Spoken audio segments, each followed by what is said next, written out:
Whoa, okay, day 3 here on GibbTV, and what I'm going to do today is just a little narration. I'm talking about the effects of the Great Depression, the presidency of Herbert Hoover, who was the president for the first part of this crisis, and then I'm going to talk about an event that we need to know about. We need to know what kind of led to Hoover's demise, and it's called the Bonus Army March on Washington, D.C. So, let's start with the effects of the Great Depression. One of the things that you're going to see in the slides that I have attached are things that happen just to society in general, with unemployment and homelessness and lack of food. So you'll see a lot of pictures of people on the streets, and they're on the streets not only homeless, but many of them looking for work. There's some pretty famous pictures of people selling apples on the corner, people turning themselves into a human sandwich board, advertising things that are important for people to know about their skills and what they can do. This is a time where the government was not giving much aid at all. Hoover believed in helping the businesses and getting them started, but for the individuals on the streets, you really had two choices. One was your family, and the other was charity. Charity usually, reserved to religious organizations and maybe some small city groups, but it wasn't going to be enough. So what you'll see in those slides are a lot of representations of things. I'm just going to sort of slide through some of my things I'm looking at. But buying apples is one of those things. A famous picture of a guy selling a very, very expensive car for only $100 that claims that he lost money on the stock market. You'll see people on trains. And in East Syracuse, this was probably a pretty common sight, seeing people getting on trains, riding on the tops, riding in boxcars, going to another city because there are not enough jobs in their city, in East Syracuse. So I'm sure that railroad right near where we live was full of a lot of trains with people on them. So that's another common thing that was seen visibly. Other towns putting up billboards saying, if you're from another town, don't come here. And sometimes those trains came in from other parts of the countries, and there were upset people in their town trying to keep those people out so that they wouldn't compete for jobs. So you see a lot of that. Now, another thing that is in my slideshow are a lot of what we're going to call now bread lines. People waiting for help, and help with food and something to drink. And bread lines were very common, very, very long lines where at the end you'd go to a place called the soup kitchen where you would be given a free meal, but it wasn't usually good. It was usually something that was a watery soup, maybe some bread that was a day old or 2 days old. And the idea was to get people in there as quickly as possible and then get them out as quickly as possible. So in many cases, you don't even see people sitting down. They have to eat standing up. And it was just a way to give you a little bit of nourishment and then back on the streets to find a job or something like that. I'm going to forward some of my slides. You see a lot of people eating soup. And another thing that was prevalent in almost every city were shacks known as Shanty Towns, collections of shacks where people had nowhere to live. They lost their homes due to not paying their bills, and they lived in communities that were nicknamed Hoovervilles. Not a nice thing if you're the president to be called, to use that name as a homeless shelter, but these were communities that were set up sometimes even in garbage dumps, but many times in city parks and in town squares where people came together. If you look through those slides, you'll even see in Central Park in New York City there were these shacks, and some people lived in them for 3, 4, 5 years. Some of the shacks looked like they were just built, but other ones looked like they had been established. You could see stovepipes and you could see water pumps. So the community came together in those areas, and they were known as Hoovervilles. Really a slam on the president for not fixing a lot of the crises. Going through some of the slides, you'll also see people packing up and leaving. And there are some pretty famous pictures of people with everything they own on their car. You can see beds and all sorts of blankets and things on the back of their car. Families living in cars. So I'll try to drop some of these images into the presentation, but probably the most famous picture is the one of a woman who has 3 children with her. They're very close to her. She's got a look kind of like this, just a real pensive, thoughtful look, but in her expression really tells a lot about the Great Depression.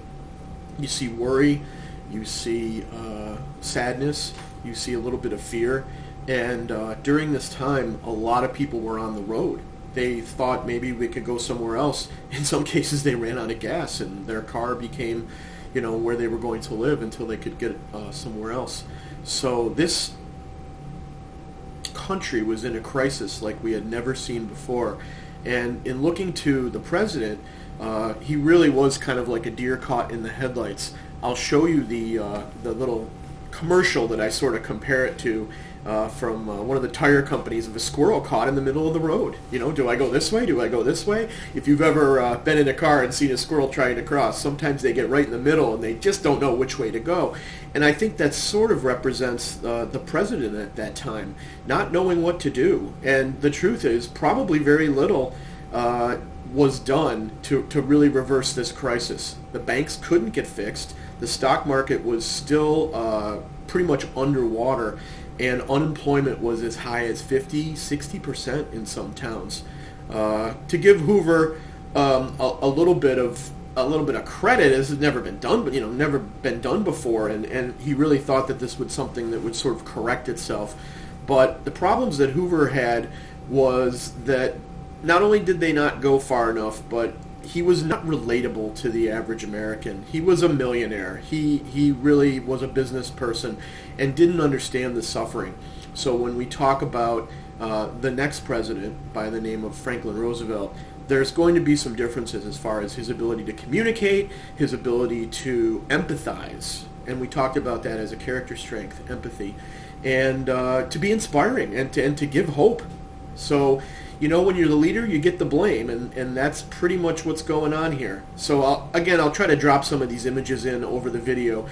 Still kind of learning that as I go along, but if I can't, what I will do is at least attach the slideshow, and you can look at some of the things after you've watched this video. A couple of things to talk about. Hoover not only got nicknamed for the towns that people were living in, but also some other things. That soup kitchen food, which was kind of like cabbage, water, onion, carrot soup. Ugh, probably spelled like a gross baby diaper. Anyway, that was known as Hoover stew. A hole in your shoe, which shoes were made of leather back then. You really had to get them fixed. It wasn't something now where you can get a cheap pair of shoes. Hoover leather was a piece of newspaper that you put in the hole, or a piece of cardboard that you used to cover up the hole in your shoe. A Hoover flag, pretty simply, let me see if I can do this. A Hoover flag is an empty pocket. So, to show an empty pocket, I'm waving my Hoover flag, and that was something that was also pretty much given to him as really more of an insult than anything else. So take a look at those things, and take a look at the political cartoons and other things as well. Okay, the next thing we're going to talk about is this event that kind of ended Hoover's presidency. It's known as the Bonus Army March. And to summarize that, after World War I, 1918, 1919, when everybody came home, those veterans were promised a bonus. They were promised a certain amount of money later. Probably, it was supposed to be 1945. So 25 years later, when these veterans were older, in their 40s and 50s and older, to retire, they were promised a bonus. They were promised $1 a day for each day they were in the Army, and it was $1.25 if they served overseas. So actually in France, or most likely, or in England. And what happened is these marchers decided that they needed the bonus now. And they congregated from all over the country. They came from California, and Florida, New York, and they came to Washington to ask Congress to let this bonus happen now. It's in the early 1930s. And Congress voted on it. The idea was to give them their money now, but it turned out to be an awful lot of money. But for these marchers, it was their only hope. So when they arrived in Washington, they set up a Hooverville, I guess you'd call it, these people from all over. You'll look at the pictures and you'll see a lot of patriotism, though, a lot of flags, a lot of very proud people who fought for this country only 15 years earlier in World War I, and they were really there for the hope that Congress could give them their money. If I go on to some of my slides just to see, they set up camps. You'll see pictures of these camps that look like a Hooverville from other pictures with monuments in the background. You can see that they're in Washington. They brought their families. They brought, and many times they brought what they were living in. They had a car, that was it. You'll see some displays that they put up. And the way that this went down was terrible. I want you to watch the video, but it was decided that the money that would have to come up, and it was over $3.5 billion, was not going to be doable. And when this bill that you'll read about in your homework came to the floor of the Senate, it didn't pass. It was dismissed, and the veterans were furious. Now, at first, Hoover was empathetic and sent them food and sent them things to set up a camp, but was convinced that after this bill was defeated, what ended up happening is that these marchers posed a threat directly to the White House, and there was fear that they may actually have some sort of a revolution in the streets. So at first, the police were brought in to get rid of the marchers, and then when that didn't prove enough force, the Army of the United States was brought into these camps to get rid of the past Army of the United States that fought in World War I. And it's really despicable. Tear gas was used on them, force was used, and people died. There were some of those shacks that were burned down, and it's really kind of the event that shows that Hoover has lost control. So what I want you to do after this is I want you to look at a homework assignment. I posted the PDF, and it looks like this. It's called Hoover and the Bonus Army. You can take a look at it online. You don't need to print it out, but what I did is I attached some questions. It's actually the questions here that are attached as a Google form, and you can fill them out. Some are open-ended, where you have to write or type, and then some of them are multiple choice. So I tried to mix it up, but understanding that primary source document, look at the pictures, look at the text, and then also understand what was the bill that was going to be voted on and how that ended up. So look, I'll be back tonight with a Gibbons Extra. I'm working on it. Any questions you have for me to answer in tonight's Q&A, shoot. Ask me what's going on here, or what do I think's going on with the country.